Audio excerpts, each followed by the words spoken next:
Welcome friends, SSC exam preparation में आप सभी का स्वागत है। आज का हमारा टॉपिक है प्रॉफिट एंड लॉस। इसके पहले हमने इसके 5 वीडियोस और 60 क्वेश्चंस अपलोड कर दिया था। हम इस चैप्टर को बिल्कुल ही शॉर्ट ट्रिक्स से सॉल्व कर रहे हैं, बिना किसी फॉर्मूले को, और हम इसी तरह से 500 क्वेश्चन सॉल्व करेंगे।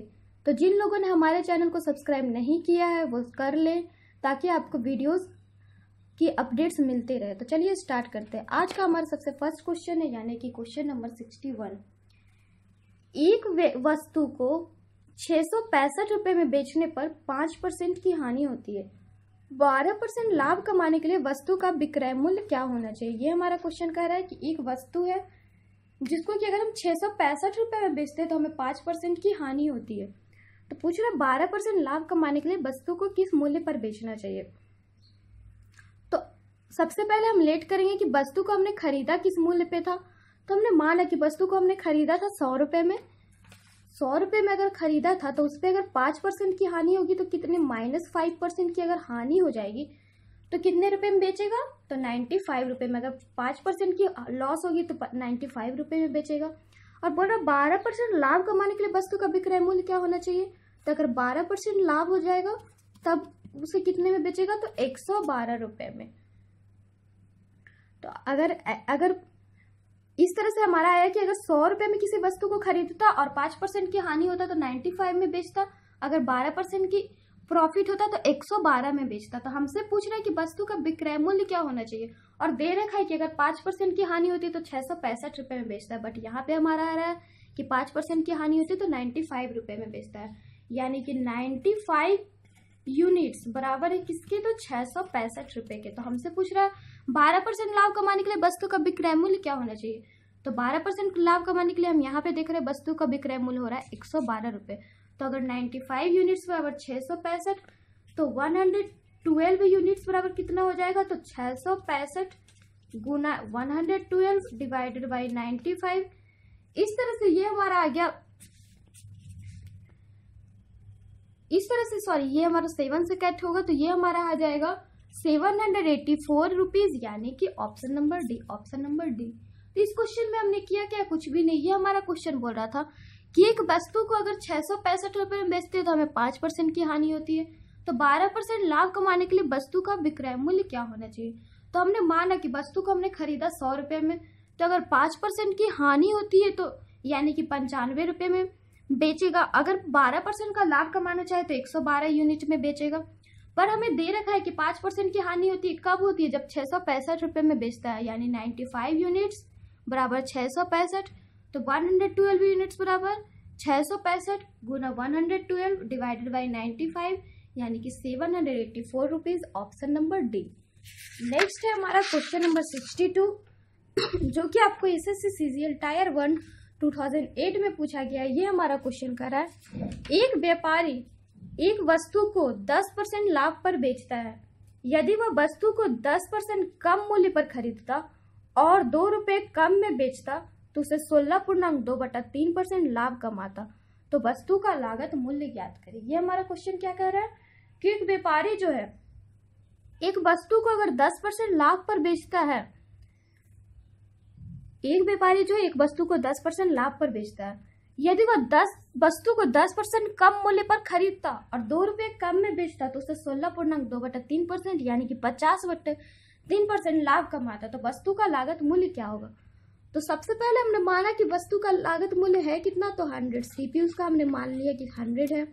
तो बोला कि 10% लाभ पर बेचता है, तो अगर 10% लाभ पर बेचेगा तब उसका कितने में बेचेगा, यानी कि सेलिंग प्राइस उसका कितना हो जाएगा? तो 110। अगर 110 यूनिट की वस्तु को 10% लाभ पर बेचेगा तो कितना हो जाएगा? 110 यूनिट में बेचेगा।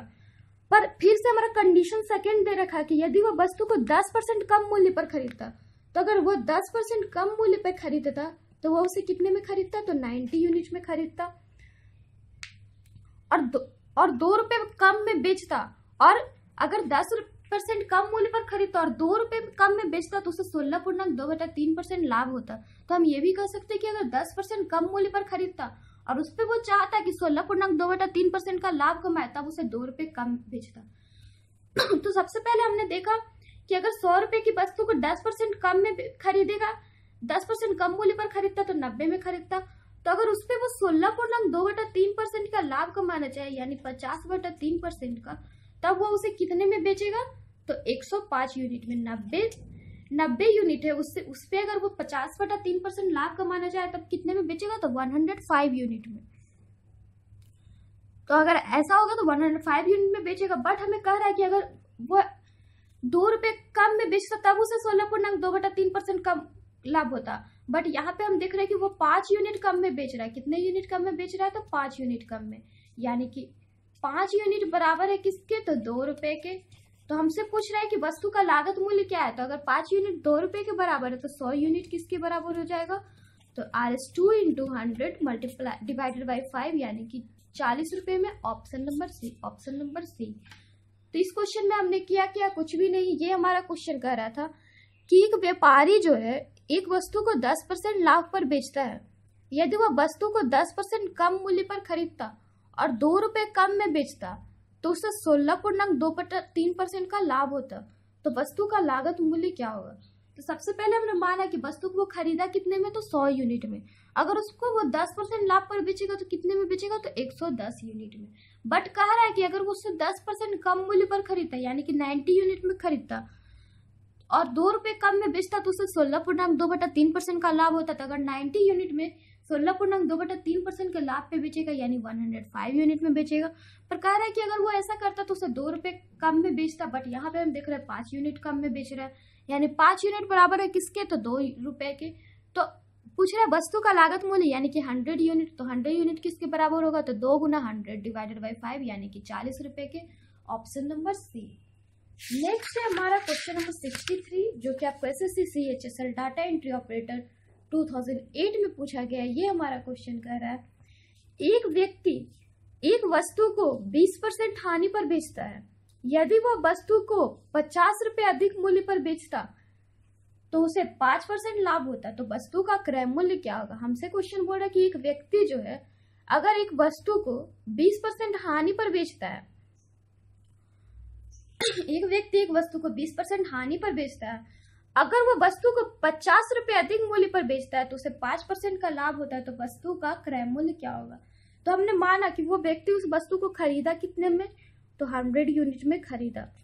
बोल रहा है कि वो उसको 20% हानि पर बेचता है। तो अगर वो उसे 20% हानि पर बेचता है तो कितने में बेचेगा? तो 80 यूनिट में। 20% हानि पे अगर बेचेगा तो 80 यूनिट में बेचेगा। फिर कह रहा है कि यदि वो वस्तु को 50 रुपए अधिक मूल्य पर बेचता है तो उसे 5% का लाभ होता है। तो अगर 100 यूनिट की वस्तु पे 5% का लाभ होगा तो कितने में बेचेगा? तो 105 यूनिट में। तो बोल रहा है कि अगर वो ऐसा करता है 20% हानि के बदले अगर 5% लाभ पर बेचता है तब उसे 50 रुपए अधिक मूल्य पर बेचता है। बट यहाँ पे हम देख रहे हैं कितने अधिक हो रहे हैं? तो 25 यूनिट, यानी कि 25 यूनिट बराबर है किसके? तो 50 रुपए के। तो हमसे पूछ रहा है वस्तु का क्रय मूल्य क्या होगा, यानी कि 100 यूनिट बराबर कितना होगा? तो 100 यूनिट किसके बराबर होगा? तो RS50 multiply by 100 divided by 25 यानी कि 200 rupees. Option number D, option number D.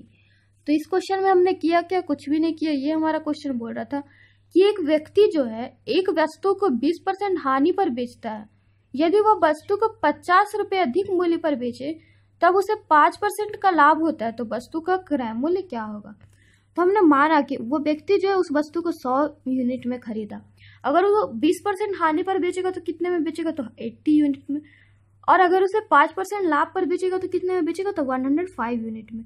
तो हमारा क्वेश्चन बोल रहा है कि अगर वो 20% हानि की जगह पर 5% लाभ पर बेचता है तो उसे 50 रुपए अधिक मूल्य प्राप्त होते हैं। बट यहाँ पे हमें बोल रहा है कि 25 रुपए अधिक मूल्य पर बेचता है, यानी 25 यूनिट बराबर 50 रुपए। तो 100 यूनिट बराबर 200 रुपए, यानी कि ऑप्शन नंबर डी। नेक्स्ट है हमारा क्वेश्चन नंबर 64। ए एक वस्तु बी को 10% लाभ पर बेचता है, बी पुनः ए को 10% हानि पर बेच देता है। तो पूरे सौदे का परिणाम क्या रहा? ये हमारा क्वेश्चन बोल रहा है कि ए जो है एक वस्तु बी को 10% लाभ पर बेच देता है और बी जो है पुनः ए को 10% हानि पर बेच देता है। तो पूरे सौदे का परिणाम क्या होगा? ए को लाभ होगा या हानि होगा या कुछ भी नहीं होगा? लाभ होगा तो कितने % का होगा? ये हमसे पूछ रहा है। तो सबसे पहले हमने माना इस क्वेश्चन में सबसे पहले हमें मानना पड़ेगा कि ए ने उस वस्तु को खरीदा कितने में। तो हमने माना कि ए ने उस वस्तु को 100 यूनिट में खरीदा।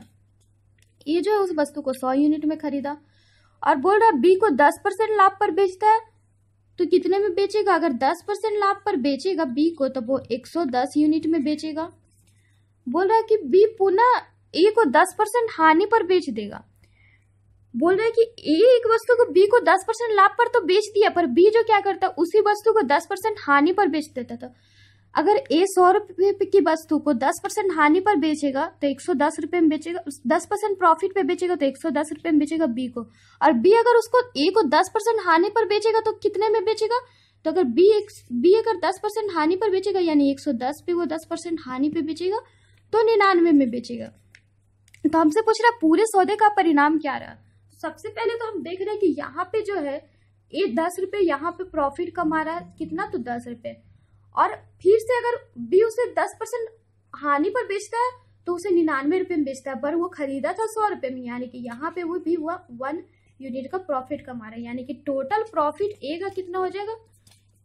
पूरे सौदे का परिणाम ये रहेगा कि बी ए को प्रॉफिट होगा तो कितने का प्रॉफिट होगा? तो 1 रुपीज यानी या 1 यूनिट बोल सकते हो उतना का, सॉरी 10 प्लस 1 यूनिट का 10 रुपीज का तो यहाँ पे उसे प्रॉफिट हुआ ही और यहाँ पे उसे 1 यूनिट का हुआ, यानी कि 11 रुपीज का उसे प्रॉफिट हुआ। तो हमसे पूछा पूरे सौदे का परिणाम क्या रहा, यानी कि परसेंटेज कितना रहा। हमसे आंसर दिया परसेंटेज में, यानी 11 डिवाइडेड बाई 100 मल्टीप्लाई बाई 100, यानी कि ए को 11% 11% का प्रॉफिट हुआ, यानी कि ऑप्शन नंबर बी। तो इस क्वेश्चन में हमने किया क्या? कुछ भी नहीं किया। ये हमारा क्वेश्चन बोल रहा था कि ए जो है एक वस्तु बी को 10% लाभ पर बेचता है, बी पुनः ए को वही वस्तु 10% हानि पर बेच देता है, तो पूरे सौदे का परिणाम क्या रहेगा? तो सबसे पहले हमने माना कि ए उस वस्तु को खरीदा कितने में? तो खरीदा 100 यूनिट में। तो अगर बी को 10% लाभ पर बेचेगा तो कितने यूनिट में बेचेगा? तो 110 यूनिट में। फिर बोल रहा है कि बी पुनः ए को 10% हानि पर बेचेगा, तो अगर बी 110 में खरीदा और 10% हानि पर बेचेगा यानी 99 में बेचेगा। तो पूछ रहा है पूरे सौदे का परिणाम क्या होगा। तो हम देख रहे हैं कि यहाँ पे ए जो है 10 रुपए कमा रहा है, 100 रुपए की वस्तु को 110 में बेच रहा है तो 10 रुपए कमा रहा है। और फिर यहाँ पे वो 100 रुपए में खरीदा था, उसने फिर से खरीदा तो 99 रुपए में ही खरीदा। अब वही वस्तु को 100 रुपए में उसने 110 में बेचा और 99 में खरीदा, यानी कि टोटल उसे 1 रुपीज की यहाँ भी प्रॉफिट हो रही है, यानी कि 11 रुपीज की प्रॉफिट हो रही है। टोटल प्रॉफिट कितना हो गया? तो 11 रुपीज, यानी 11 डिवाइड बाई 100 मल्टीप्लाई बाई 100, यानी कि ए को 11% का लाभ होता है, यानी कि ऑप्शन नंबर बी। नेक्स्ट है हमारा क्वेश्चन नंबर 65। वस्तु के विक्रय मूल्य को दोगुना करने पर आरंभ की प्रतिशत हानि के बराबर प्रतिशत लाभ होता है, तो वस्तु की प्रतिशत हानि ज्ञात करें। ये हमारा क्वेश्चन बोल रहा है कि अगर वस्तु के विक्रय मूल्य को दोगुना कर देते हैं तो जो शुरू में उसे प्रतिशत हानि होता है उतना ही अगर दोगुना करता है तो उसे प्रतिशत लाभ होता है। तो वस्तु की प्रतिशत हानि क्या होगी? यहाँ पे हमें दे रखा है कि सबसे फर्स्ट उसका दे रखा है कि सबसे फर्स्ट उसका हमने माना कि सबसे फर्स्ट उसका विक्रय मूल्य था 100। बोल रहा है कि अगर विक्रय मूल्य को दोगुना करते हैं, अगर विक्रय मूल्य को दोगुना कर देंगे तो कितना हो जाएगा? 200। तो बोल रहे कि अगर ऐसा करते हैं तो जितना शुरू में प्रतिशत हानि होती है उतना ही प्रतिशत लाभ होता है। तो वस्तु की प्रतिशत हानि ज्ञात करें। हमसे पूछ रहा है वस्तु की प्रतिशत हानि ज्ञात करें। तो अगर 100 रुपए में के विक्रय मूल्य को दोगुना करते हैं तो 100 का अगर दोगुना करते हैं तो 200, तब उसे पहले प्रतिशत हानि जितनी हो रही थी उतना ही प्रतिशत लाभ हो रहा है। तो अगर ऐसा कंडीशन आता है तब यानी कि वो खरीदा इसे कितने में? तो 100 प्लस 200 डिवाइडेड बाई 2, यानी कि 150 रुपए में उसे खरीदा। 100 रुपए की वस्तु 100 रुपए में पहले उसे बेचा, फिर अगर उसे 200 रुपए में बेचता है तब उसे उतना ही हानि होती है जितना कि लाभ होता है। तो अगर ऐसा कंडीशन हो जाता है तो उसे वो खरीदा कितने में? तो 100 प्लस 200 बाई 2, यानी कि 150 रुपए में। तो उसे प्रतिशत हानि या प्रतिशत लाभ की अगर बात की जाए तो उसे हानि कितने की हुई? तो 50 रुपए की। अगर 100 में बेचता तो उसे 50 रुपए की हानि होती, अगर 200 में बेचता तो उसे 50 रुपए के लाभ होते। तो अगर 150 के हमसे पूछा वस्तु की प्रतिशत हानि क्या होगी, तो अगर 150 में खरीदा था और 50 रुपए की हानि होती तो प्रतिशत हानि कितनी हो गई? तो 50 बटा 150 मल्टीप्लाई बाई 100, यानी कि 33.1/3%। Option number C, option number C. तो इस क्वेश्चन में हमने क्या किया, कुछ भी नहीं। ये हमारा क्वेश्चन बोल रहा था कि वस्तु के विक्रय मूल्य को दोगुना करने पर आरंभ की प्रतिशत हानि के बराबर प्रतिशत लाभ होता है, तो वस्तु की प्रतिशत हानि क्या होगी। तो सबसे पहले हमने माना कि वस्तु का विक्रय मूल्य था कितना, तो अगर वस्तु का विक्रय मूल्य 100 यूनिट था तो उसे दोगुना करेगा तो 200 यूनिट। तो अगर उतना ही प्रतिशत हानि हो रहा है जितना कि प्रतिशत लाभ होगा बाद में, यानी कि उसका खरीदेगा कितने में, खरीदा होगा कितने में, तो 100 + 200/2 यानी कि 150 रुपए में खरीदा होगा। उसके बाद हमसे पूछ रहा है, बोल रहा है कि उतना ही प्रतिशत हानि होती है जितना कि प्रतिशत लाभ होता है। तो सबसे पहले हमने निकाला कि हानि उसकी होती कितनी है, तो इसके लिए हमने इसे एलिगेट किया, तो 200 - 150 यानी कि 50, 150 - 100 यानी कि 50। तो ये हमारा हो गया लॉस, ये हमारा हो गया प्रॉफिट, और ये हमारा है सीपी। तो हमसे पूछ रहा है कि प्रतिशत हानि कितनी होगी, तो 50 / 150 × 100 यानी कि 33.1/3% की हानि होगी। ऑप्शन नंबर सी। नेक्स्ट है हमारा क्वेश्चन नंबर 66, जो कि आपको एसएससी सीजीएल टायर 1 2008 में पूछा गया है। ये हमारा क्वेश्चन कर रहा है, एक व्यक्ति ने 10% लाभ पर कुछ वस्तुओं को बेचा। उसने अपनी बिक्री के कुल पैसों से पुनः उसी प्रकार के सामान खरीदा, लेकिन इस बार इन वस्तुओं को बेचने पर उसे 10% की हानि हुई। तो सौदे में प्रतिशत लाभ या हानि ज्ञात करें। ये हमारा क्वेश्चन क्या बोल रहा है कि एक व्यक्ति जो है 10% लाभ पर कुछ वस्तुओं को बेचता है। उसने अपनी बिक्री के कुल पैसों से पुनः उसी प्रकार के सामान खरीदा, लेकिन इस बार इन वस्तुओं को बेचने पर उसे 10% की हानि हुई। तो सौदे में प्रतिशत लाभ या हानि ज्ञात करें। तो सबसे पहले हमें इस क्वेश्चन में मानना होगा कि वस्तु को वो खरीदा कितने में। तो हमने माना कि उसने वस्तु को 100 रुपए में खरीदा था, और अगर 10% लाभ पर बेचता, हमारा क्वेश्चन कर रहा है कि एक व्यक्ति ने 10% लाभ पर कुछ वस्तुओं को बेचा था। अगर 10% लाभ पर बेचता तो कितने में बेचता, तो 110 यूनिट में बेचता। बोल रहा है उसके बाद कि उसने अपने बिक्री के कुल पैसों से पुनः उसी प्रकार के सामान खरीदा। बिक्री के कुल पैसों से पुनः उसी प्रकार के सामान खरीदा, यानी कि बिक्री के पैसे उसके पास है कितने, 110। तो ये 110 उसका हो क्या गया, अगर उसी पैसे से वो कुछ सामान खरीदता, यानी कि ये 110 उसका न्यू कॉस्ट प्राइस हो जाएगा। न्यू कॉस्ट प्राइस उसका कितना हो गया, तो 110, बिकॉज वो बिक्री के पैसे से ही कुछ सामान खरीदता है, तो न्यू उसका कॉस्ट प्राइस हो जाएगा 110। लेकिन इस बार इन वस्तुओं को बेचने पर उसे 10% की हानि होती है। तो अगर 110 यूनिट की वस्तु को वो 10% हानि पे बेचेगा तो कितने में बेचेगा, तो 99 यूनिट में बेचेगा। तो बोल रहा है कि तो पूरे सौदे में प्रतिशत लाभ या हानि ज्ञात करे। तो पूरे सौदे में उसे लाभ या हानि हो रही है, तो उसे हानि हो रही है कितने की, तो यहाँ पे हम देख रहे हैं कि उसे 10% की प्रॉफिट हो रही थी। यहाँ पे उसे 10% की प्रॉफिट हो रही थी, तो वो उसे 110 रुपए में खरीद रहा था। बट यहाँ पे उसे बोल रहा है कि 10% की हानि पे बेचता है, यानी कि 99 में बेचता है। तो उसे सौदे में प्रतिशत लाभ या हानि हुई, तो क्या हुई, हानि कितने की हुई, तो 100 - 99, बिकॉज वो 100 में खरीदा था और टोटली मिला के उसने उसे बेचा में कितने में, तो 99 में। उसे यानी कि उसे हानि हुई कितने की हुई, तो 1 यूनिट की हानि हुई। तो सौदे में प्रतिशत लाभ या हानि की बात की जाए तो हानि हुई कितने की हुई, तो -1 डिवाइडेड बाय 100 मल्टीप्लाई बाय 100 यानी कि 1% की हानि हुई। Option number A, option number A. तो आज के लिए बस इतना ही। ऐसे ही और भी क्वेश्चंस के लिए आप हमारे चैनल के साथ बने रहिए। ये हमारे 500 क्वेश्चंस की सीट होगी, इसके आगे के क्वेश्चंस भी अपलोड कर दिए जाएंगे। तो अगर आपको हमारा वीडियो पसंद आए तो लाइक करें और सब्सक्राइब जरूर करें, ताकि हम जो भी अपलोड करें उसके आपको अपडेट्स मिलते रहे। Then bye and take care.